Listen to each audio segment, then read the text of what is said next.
Now, it's common knowledge at this point that pretty much every prediction that's ever been made by climate activists has turned out to be completely false. But for the most part, all along, there's one thing these activists have been smart enough to do, which is they've typically made predictions that were pretty far out into the future. They didn't say anything that could be proven wrong, within a couple of months. They knew enough to create some distance between their prediction and the day that you could theoretically point to that prediction and say, well, that didn't pan out. And there are a lot of examples of this phenomenon. There's Leonard Nimoy, a.k.a. Mr. Spock, claiming in a 1978 television special that, quote, during the lifetime of our grandchildren, Arctic cold and perpetual snow could turn most of the inhabitable portions of our planet into a polar desert.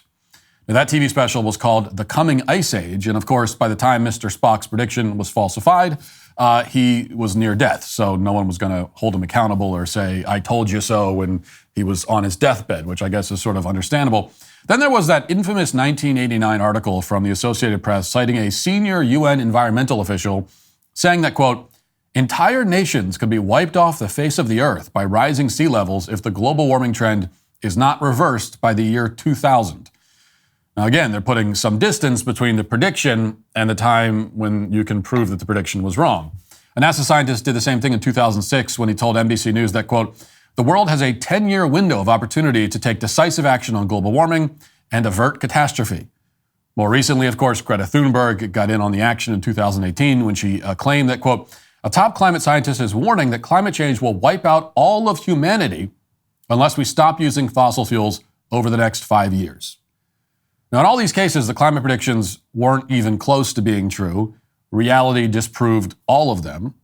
But it took time for these predictions to age out and become clearly false. Most cultists are smart enough to design their claims so that they sound highly alarming at the time. And then by the time that you can validate those claims years later, most people have forgotten about the whole thing and they've moved on to making different claims that are farther in the future still. A couple of months ago, there was a very notable exception to this general rule. There was a cult leader who slipped up and made a prediction that could be proven wrong very quickly. I'm talking about the prediction from our climate czar, John Kerry, and here's what he said this summer. The climate crisis is growing by the day. You just saw and have reported on what happened in New York. All around the world, there are record-breaking days where the heat is greater than it's ever been before. This will be the hottest June and July. It'll be the hottest summer. It'll be the hottest year. And we all know that because the science is telling it to us and because Mother Earth is responding by telling us exactly what's going on. Now, we've already established in the past that, of course, it was never going to be true that it's the hottest year on record. That's an absurd claim.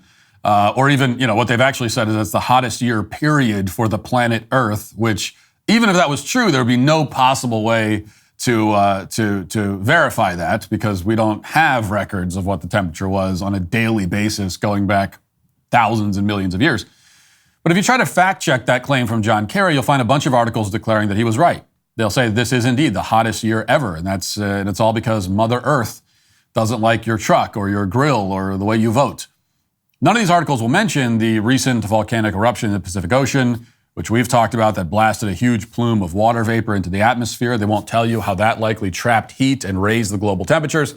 Instead, they'll blame you for all the heat. And what's funny about this premise is that if we accept it as completely true for the sake of argument that humans caused all this, then humans must also be responsible for the extremely cold temperatures that are also being recorded this year. In some cases, we're being told record cold temperatures. Turns out it hasn't been hot everywhere, contrary to what John Kerry says. So take a look at what's happening in Europe right now. According to an article from yesterday in Reuters, for example, quote, temperatures in Siberia dipped to minus 56 Celsius as record snow blankets Moscow in the Russian capital. Some of the biggest snowfalls ever seen on December 3rd left swaths of Moscow blanketed in drifts of more than 35 centimeters of snow in just one day. Now, most of Central and Eastern Europe was like that last week. They've never seen snow like this in recorded history. This is supposedly the hottest year ever recorded, and they're experiencing record snowfall. But it gets better, because if you want decisive proof that irony is still alive, despite every effort by the left to quash it forever, here it is. The snow was so bad last week that in Munich, the airport was completely covered in snow. Private planes were immobilized, and in some cases, frozen in what looks like a kind of a takeoff position because snow stacked up on their tail sections. And reportedly, some of these planes were supposed to head to the COP28 climate summit, which is underway right now in Dubai. So you couldn't script it any better. Here's what the airport looked like in Munich just a couple of days ago.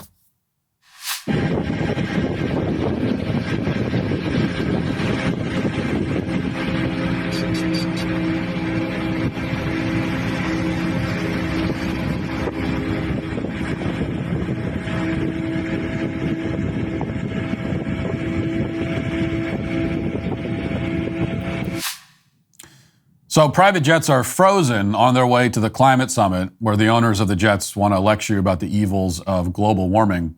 It's kind of like, it's like a dietitian being late to a weight loss seminar because his car broke down in the Taco Bell drive-thru. It's just too much irony. The climate evangelists have gone full circle once again, headlong into self-parody. Now, in the interest of full disclosure, even though it kind of ruins the joke, I should clarify that this particular plane that you saw in the video, that it's been making the rounds on social media, that we don't know for a fact whether that particular plane was heading to the COP28 summit. According to some internet sleuths who looked at this aircraft and its registration number, it was parked for several days before this storm arrived, so we don't really know. But we can assume, given the wide impact of this torrential snowstorm all across Europe, that some travel plans for this COP28 summit were indeed disrupted. And that is, among other things, both deeply ironic and extremely hilarious. It's also not the first time something like this has happened. In fact, it's happened quite a bit. You can go all the way back to March of 2009 when these nutjobs were still using the term global warming instead of climate change.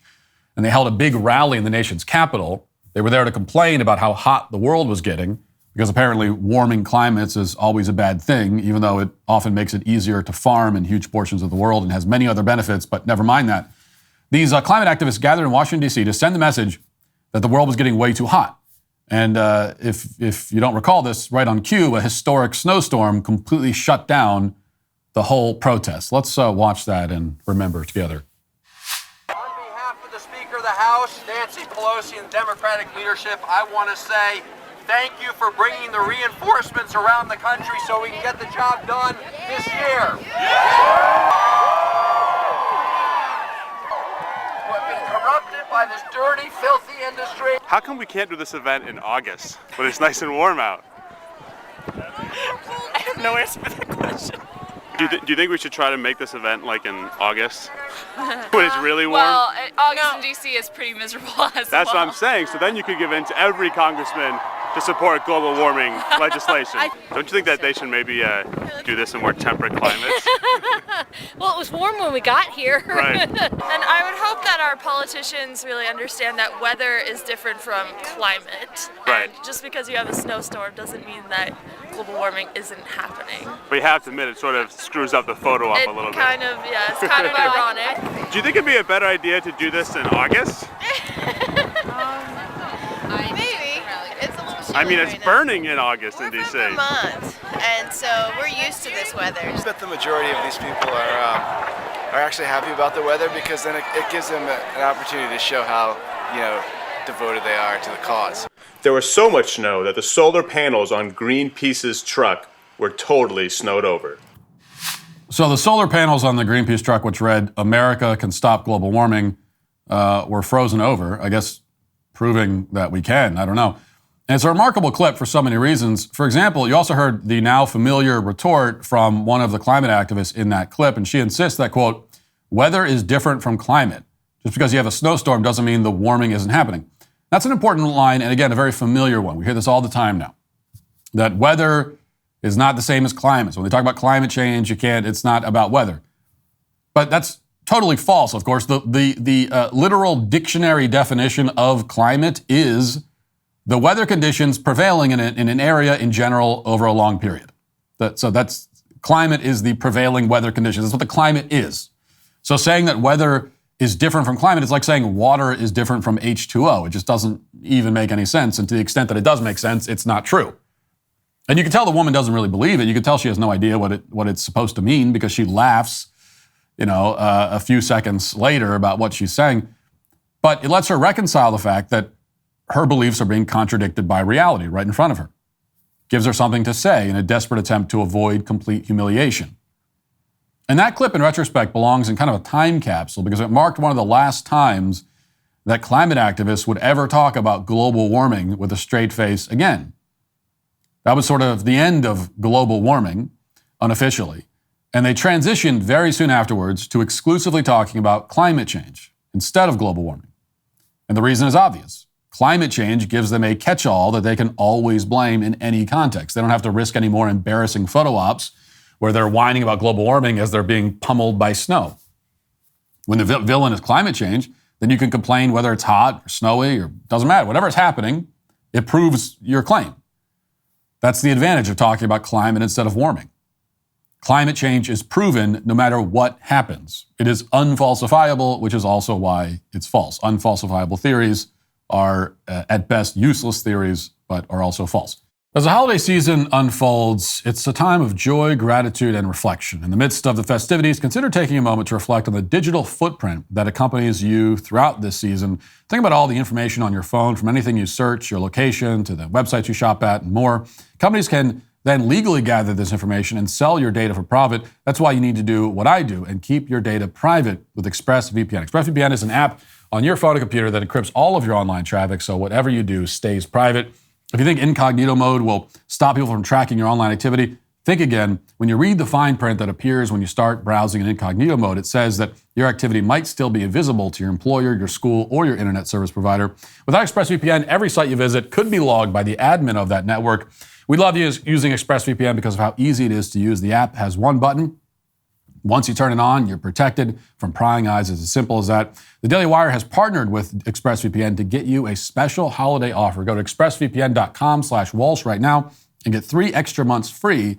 That's expressvpn.com/Walsh, expressvpn.com/Walsh, expressvpn.com/Walsh to learn more. So this is how it's gone. From ice age to global warming to climate change, getting broader and less specific with each change. According to NASA, quote, global warming became the dominant popular term in June 1988 when NASA scientist James E. Hansen had testified to Congress about climate, specifically referring to global warming. But then people started to notice that it was getting colder than it had ever been before. In 1994, for example, the Midwestern and eastern portions of the country experienced a cold wave that caused more than 100 deaths. The country saw its coldest temperatures in nearly a century. So once again, the lexicon had to change. As CNN reports, the term climate change, quote, became more popular in the 2000s. The point of all these changes isn't just to save face. With every change, activists give themselves more latitude to justify all of their other political goals in the name of saving the environment. At the COP28 summit the other day, John Kerry pledged to shut down all coal power plants anywhere in the world, except presumably China, which is constantly opening new coal plants every week, and which doesn't remotely care what John Kerry says about anything. Now, John Kerry's plan would destroy the world economy. It would do precisely nothing to stop the climate from changing, because the climate is always going to change. But you're supposed to think that it's a reasonable thing to do, because we're in a climate emergency. Everything's on the table. Hillary Clinton has been doing her part to sound the alarm about this fake emergency. Recently, she insisted that climate change is somehow killing people due to extreme heat, and here's her claim. Listen. We're seeing and beginning to pay attention and to count and record the deaths that are related to climate, and by far the biggest killer is extreme heat. I mean, even in Europe last summer, which has the ability to count and figure out what happened, they recorded 61,000 deaths because of the heat in Europe. We don't have that kind of number yet from Africa, Asia, Latin America, but we know and estimate that we probably could measure about 500,000 deaths. And the majority of those are women and girls, and particularly pregnant women. Now, just as a factual matter, just so you know, none of that is true. It's not even close. Extreme cold kills far more people than extreme heat. Just to give one data point, according to The Lancet, there were roughly 800 deaths due to heat in England and Wales between 2000 and 2019. By contrast, there were more than 60,000 deaths associated with extreme cold. And Forbes reports that in this country, quote, The CDC's National Center for Health Statistics compressed mortality database, which is based on actual death certificates, indicates that roughly twice as many people die of cold in a given year than of heat. This is kind of obvious when you think about it. Someone exposed to cold can develop hypothermia literally within minutes. In most cases, the heat will not affect you that quickly or at all. Even in like 90-degree temperatures, if you find a shady spot and have enough water to drink, you can lay around outside all day and be perfectly fine. Actually, it'd be quite pleasant. But the point of what Hillary Clinton was saying wasn't really about extreme heat or extreme cold. Her goal is to convince you that a lot of people are dying due to the climate. Effectively, that's like saying a lot of people are dying due to the fact that they live on planet Earth, by the way. I mean, it's completely meaningless. Talking about deaths related to climate is like talking about deaths related to physical existence. It's a category so broad as to be incoherent. But you're just supposed to buy into it and smile and wave as hordes of so-called climate refugees flood into this country, which is really what this is all about for her. Our public health establishment, meanwhile, wants to use climate change to explain away the next fake pandemic, which they can use to gain even more control over your life. Here's the TV expert, Dr. Peter Hotez, explaining that climate change could be responsible for the next COVID. Watch. Why are we seeing so many pandemics? It's one of the most common questions I'm asked. It's a confluence of 21st century forces. A big one is climate change, which is altering the migration of animals that can transmit these viral pathogens. Yes, we're experiencing pandemics. It's a good thing they didn't experience pandemics back, historically, like all those people during the Black Death. Pandemics are a new thing because of climate change. Now, whatever your political affiliation, there's always a temptation to make arguments like this. 2 decades ago, the establishment right made the same arguments about the war on terror. They told us that terrorism was an existential threat, and therefore we had to sign away our rights to FISA courts, which very soon would be used by the FBI to harass and imprison their political opponents. And now the left is using climate change in much the same way. It's an unkillable, ever-evolving enemy, and in order to combat it, we're told that we need to destroy everything that's important to civilization. To that end, the Department of Agriculture in Ireland recently considered a plan to kill 200,000 cows to reduce emissions. So they're thinking about literal animal sacrifice to save the climate. Even though, by the climate alarmist's own standards, by the way, Ireland barely emits any CO2 in the atmosphere at all in comparison to many other countries. Now, if there's any distinction between climate alarmists and most cultists, it's that you can only string most cultists along for so long. Historically, most cults, at least most apocalyptic cults, disband once the cult predicts a doomsday and gives a specific date, then the date passes without any asteroid impact or anything like that. But the climate cult is different. They can make prediction after prediction, and even though they're all wrong, they get to keep making more predictions. They get to keep flying in private jets to climate conferences where they lecture us on how to behave, what cars to drive, what food to eat, what stoves to use, and so on. And in the meantime, the corporate press will defend them. A reporter for Axios recently responding to criticism that all of these private jets might harm the environment, wrote this on social media, quote, "To all those complaining about world leaders flying to attend a meeting on climate change, you're not saying anything original. Fact is, you can't do a Zoom call with 190 countries, and face-to-face talks move the needle the most." The Axios reporter never explains why a big Zoom call wouldn't be possible exactly. He also never explains why some of these world leaders can't fly on commercial planes. You're just supposed to accept it because ultimately they have the power and you don't. And that's the actual explanation. A couple of years ago at another climate summit, John Kerry himself made that basically explicit. Watch. It's the only choice for somebody like me. The time it takes me to get somewhere. I can't sail across the ocean. I have to fly to meet with people and get things done. But what I'm doing almost full time is working to win the battle of climate change. It's the only choice for somebody like me, says John Kerry. Somebody like me. That's what it really comes down to. He's just too important to follow the rules that you're supposed to obey. That's because the rules really have nothing to do with the climate or with global warming or anything like that. The point of all the regulations is to establish that people like John Kerry and his friends are superior. It's a hierarchy that they are establishing. And in the end, really, that's what all this has always been about. If you'd like to see what else I have to say, you can access my full show by going to dailywire.com or by going to the Matt Walsh Show Twitter page. Hope to see you there. Godspeed.